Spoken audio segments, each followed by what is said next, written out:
Bonjour, bonsoir à tous. J'espère que vous allez tous très bien. Il y a quelques semaines, je vous ai sorti une vidéo thread d'horreur sur mes propres témoignages. Je vous la mets dans le petit si jamais vous ne l'avez pas vue. Et dans cette vidéo, je vous ai demandé de m'envoyer vos témoignages. Certains d'entre vous ont sauté le pas. Je vous en remercie.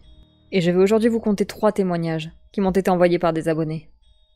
Installez-vous confortablement, plongez-vous dans le noir, et on est parti pour ces 3 témoignages à glacer le sang.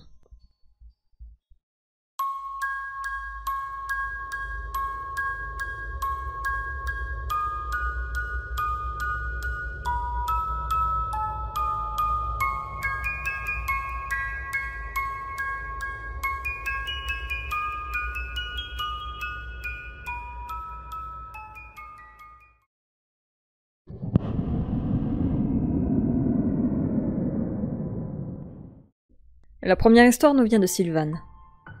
À l'époque, il est encore en collège, en classe de 5e plus précisément. Et c'est lors d'un voyage scolaire qu'il va vivre quelque chose d'étrange en compagnie d'un de ses amis. Toute la classe visite des monuments à Paris. La journée se passe a priori plutôt bien, et le soir venu, toute la classe dîne dans un restaurant. Sylvan et son ami s'assoient à une table tous les deux.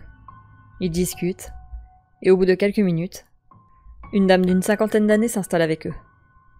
Sylvan remarque qu'elle a un accent, mais ne sait pas dire de quelle origine. Elle s'est mise à leur poser des questions. Où est-ce qu'ils habitaient? Quel était le travail de leurs parents? Et Sylvan et son ami du haut de leurs 12-13 ans, ne voyant aucun mal ni danger, et aussi parce qu'ils trouvaient ça drôle, répondaient naturellement aux questions de cette étrange femme. Cette situation va durer quelque temps.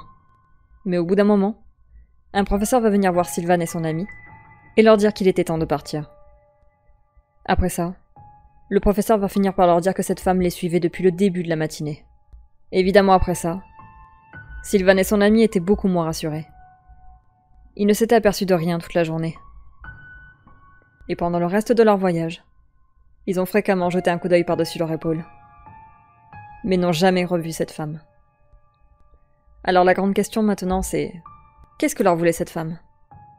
Pourquoi est-ce qu'elle les a suivis toute la journée? Et pourquoi leur a-t-elle posé toutes ces questions? Pourquoi s'être assise à la table de Sylvan et son ami?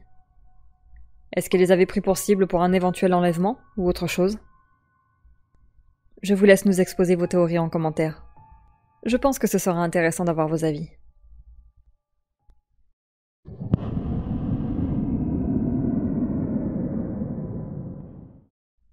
Cette deuxième histoire nous vient de Léna. À l'époque, Léna a 23 ans. Nous sommes en été, et un soir elle décide d'aller boire un verre avec des amis. La soirée se déroule visiblement bien, puisque Léna et ses amis restent dans ce bar jusqu'à sa fermeture. Au moment de rentrer, Léna part à pied en direction de son logement.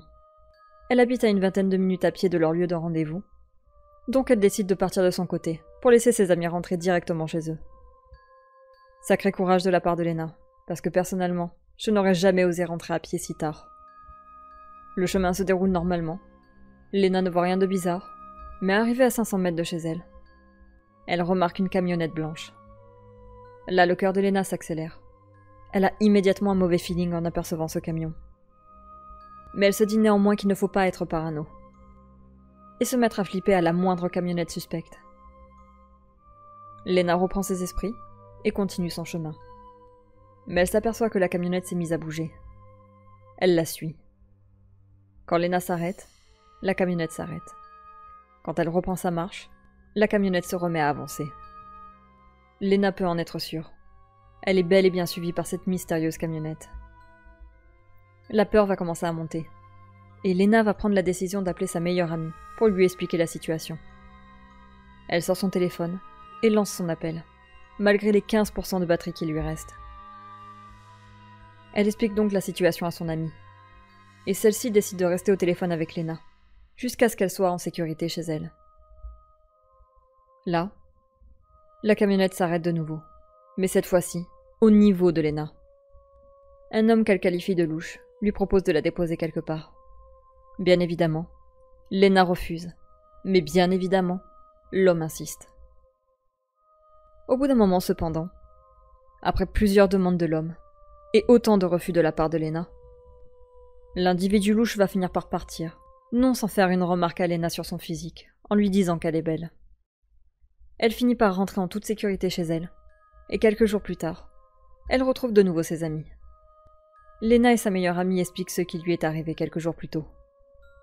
Ses amis ne disent rien, écoutent son histoire, et après un long silence pesant, ils disent à Lena qu'elle ne rentrera plus jamais à pied le soir. Lena en est convaincue. Ce soir-là, elle a échappé à quelque chose de terrible, et sa vie n'a tenu qu'à ses 15% de batterie. Je pense qu'il n'y a pas vraiment de doute à avoir. Lena était en danger ce soir-là.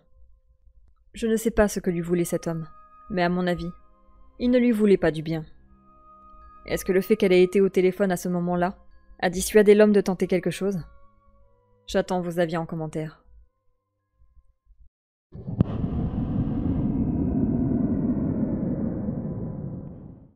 Pour cette troisième et dernière histoire, nous allons à la rencontre de Thomas. Au moment des faits qu'il nous livre, Thomas a 15 ans. C'est un ado assez renfermé. Il préfère 1000 fois passer sa soirée seul dans sa chambre avec son PC que traîner dans des soirées avec d'autres ados. Thomas vit à l'époque dans une maison à étage, dans un quartier plutôt calme dans un petit village non loin de Nice. Il ne s'y passe rien, c'est très calme. Et ça convient très bien à Thomas, qui se qualifie lui-même de casanier, même encore aujourd'hui. Un soir, Thomas est seul chez lui. Ses parents sont sortis en amoureux. Il est tranquillement sur son PC à taper sa meilleure campagne solo sur Left 4 Dead, et il ne prête pas vraiment attention à ce qui l'entoure. Il a un casque sur les oreilles. Sauf qu'au bout d'un moment, il entend du bruit au rez-de-chaussée. Il met son jeu en pause, retire son casque, et entend qu'on frappe à la porte d'entrée.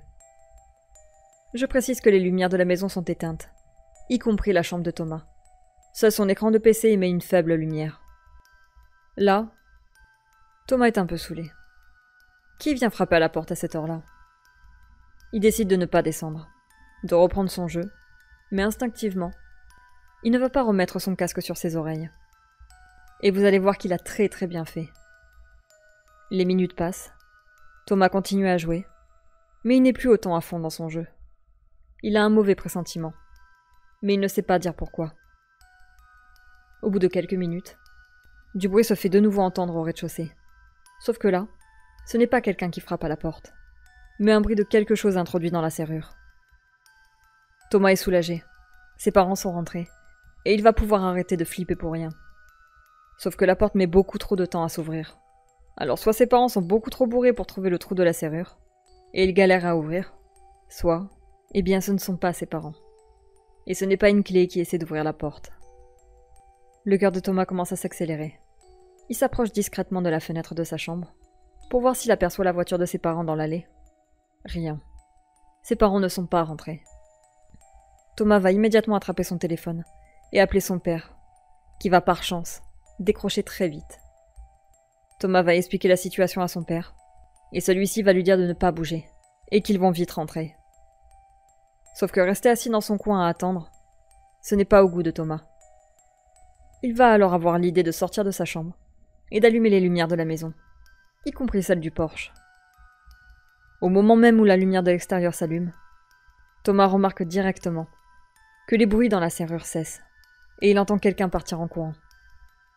Peu de temps après, ses parents rentrent à la maison, et le lendemain, il décide d'appeler la police pour signaler l'incident. Quelle ne fut pas leur surprise quand le policier va leur dire qu'un cambriolage a eu lieu dans le quartier la nuit précédente. La maison de Thomas était très certainement la deuxième cible de cette personne, qui était en train de crocheter la serrure de l'entrée. Et heureusement pour Thomas, le cambrioleur n'était pas très doué dans cette pratique. Je pense que Thomas a eu un très bon réflexe en allumant les lumières de sa maison. Il a pu faire peur au cambrioleur et le faire fuir. Parce que qui sait ce qui aurait pu lui arriver s'il n'avait pas entendu ces bruits? Et s'il était tombé nez à nez avec cette personne? Voilà, c'est tout pour aujourd'hui. J'espère que ça vous aura plu.